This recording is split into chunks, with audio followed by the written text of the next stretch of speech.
We are living in the digital age. Many ignore this fact and refuse to learn basic computing skills, but some Africans hone these skills eagerly and use them to make an income. That might not seem too surprising, but what if I told you that these people are usually young adults or even teenagers? How do I know this? Because I talk to these prodigies on a daily basis. Not face to face, of course, but via the internet. More specifically, usually gaming. Now I know some of you are going to roll your eyes at the mention of gaming, but it's not the focus of these technological geniuses. It's just usually how they get roped in, at about 5 years old. When these 5-year-olds get to their teenage years, they've been playing video games for more than half their life, and start to ask questions, like, how is this technology working? Why does it work? What can I do with it? Can I add to it? Can I make money with it? Can I make my own technology? Some want to create their own games, which requires programming, so they learn and master coding.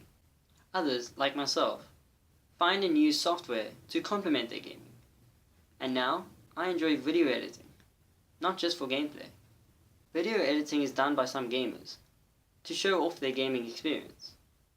I saw this and I thought, wow, this is really cool, so I wanted to do it as well. So, after a few YouTube videos, and finding and learning software, I was video editing proficiently. Gamers communicate internationally so frequently that the latest news and trends are learned without much effort. They just discuss these things through in-game communication, or by watching YouTube videos.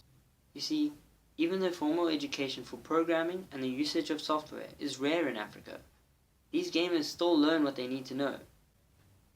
By looking to each other, they either find the answer or a guide to the source of the answer.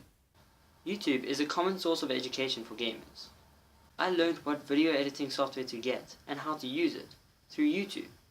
This is often the case for young graphic designers too, as well as potential software developers and hardware creators, and basically anybody who wants to be technologically wise, and perhaps use it for profit. All these videos are done just by South Africans. Gamers are the ones who have access to technology and make use of this access quite regularly. Imagine how Africa's technology could grow if the education was offered in all schools and learning coding was mandatory. Technology runs the world, so shouldn't we know how to run technology?